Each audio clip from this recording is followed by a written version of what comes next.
안녕하십니까. 월간조선 권세진입니다. 이재명 더불어민주당 대표가 15일에 공직선거법 위반 1심에서 징역 2년형을 받았죠. 그러니까 25일에도 위증교사 혐의 1심 선고가 나옵니다. 또 뿐만 아니라 지난 19일에 검찰이 이재명 대표를 법인카드 유용 이런 배임 혐의로 또 기소를 했습니다. 이재명 대표에 대한 5번째 기소입니다. 아무리 민주당이 방탄에 나서고 홍위병들이 나서도 이 대표가 이제 사법 리스크를 완전히 벗어나기는 힘들어 보이죠.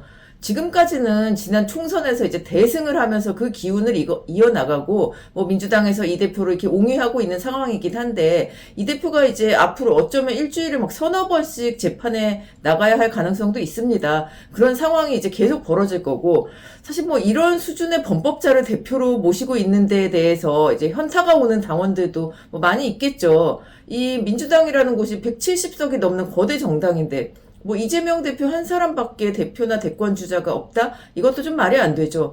결국 이제 이번 11월 15일 1심 선고를 계기로 민주당 안팎에서 좀 미묘한 움직임이 보이긴 합니다. 그동안은 단일 대우를 강조하면서 대여 투쟁을 계속해 왔는데 대표적인 야권 스피커 김어준 씨가 좀 의미심장한 얘기를 했습니다. 저번에 이제 11월 18일 아침 뉴스공장 유튜브 이제 채널에서 한 얘기인데요. 1심 선고 이후 얘기입니다. 이게 다음 대선에 대한 얘기를 하는데 대선이 이재명 대표 대법원 선고보다 빠르면 이재명이 대통령이 될 수 있다. 근데 대법원 선고가 더 빠르면 이제 형이 확정되면 어차피 못 나오잖아요. 이분은 피선거권이 이제 없어지니까. 그러면은 그 경우는 어떻게 되느냐? 이재명이 손들어주는 사람이 된다라고 했습니다. 이재명 대표가 대선에 못 나가게 되는 경우를 이제 이미 언급을 하고 있고, 만약에 이제 못 나가게 되면 가만히 있지 않고 본인이 점지하는 후계자를 세울 것이다. 이 얘기를 이제 김어준 씨가 한 겁니다.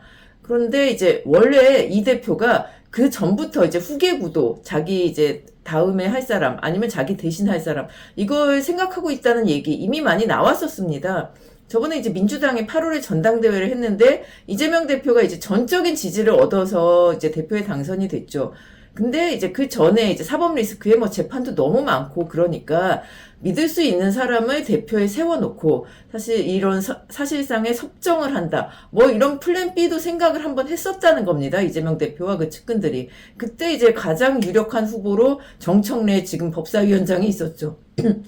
하지만 정청래 의원 이분도 이제 만만치 않게 강성이고 이제 막말이라는 이미지도 좀 많고 호불호가 갈리는 정치인이죠. 그리고 이제 또 중요한 문제는 이분이 또 어떻게 보면 이재명 대표와 이제 캐릭터가 좀 겹칩니다. 그러다 보니까 이분을 이제 세워놓으면 플랜 B로 세워놓으면 이재명 대표가 밀려날 가능성도 이제 배제할 수 없다.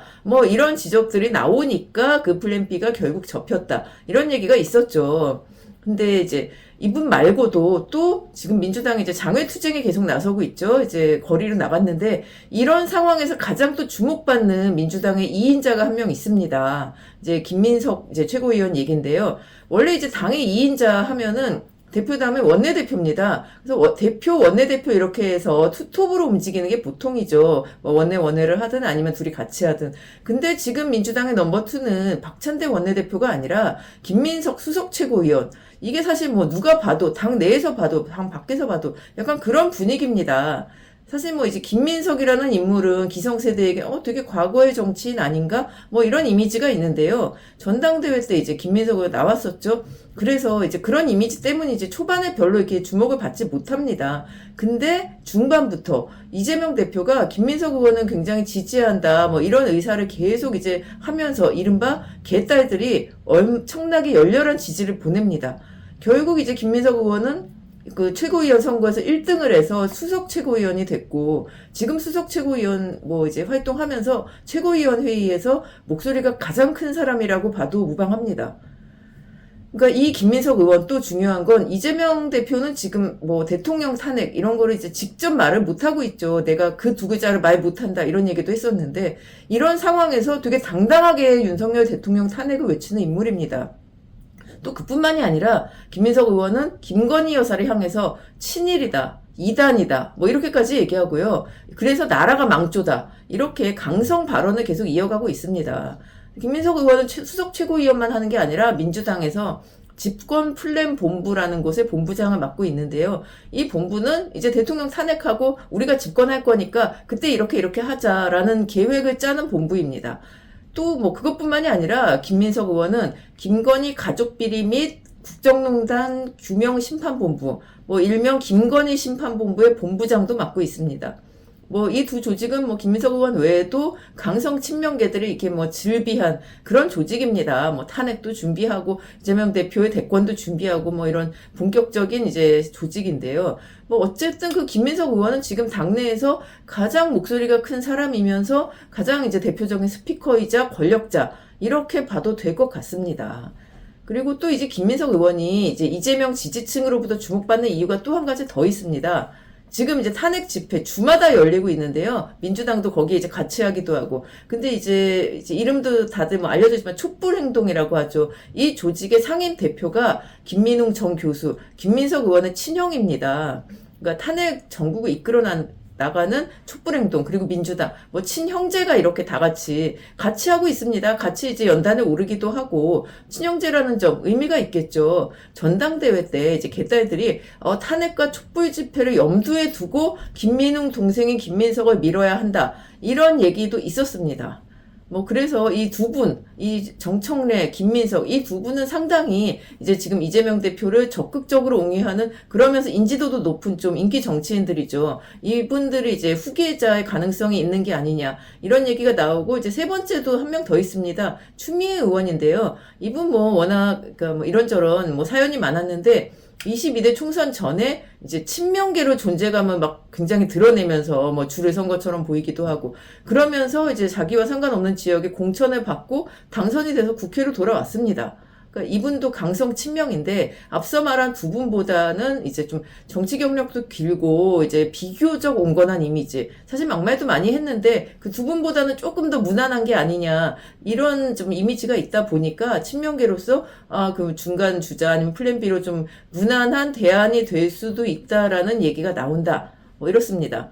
근데 지금 왜 그 이재명 대표가 사법 리스크가 있고 그리고 또 그 피선거권이 박탈된다고 해서 왜 이런 사람들이 뒤를 이어야 되냐 이런 얘기도 있을 수 있죠. 지금 이재명 대표 사법 리스크 구체화되면서 비명계가 움직인다 이런 얘기가 나오는데 이제 비명계 언론에서는 이제 그 이재명 포스트 이재명으로 김동연 경기지사, 김부겸 전 총리, 김경수 전 전남지사 그리고 지금 뭐 이미 조금 물러났지만 이낙연 전 총리 뭐 이런 분들을 이제 언급하고 있는데요.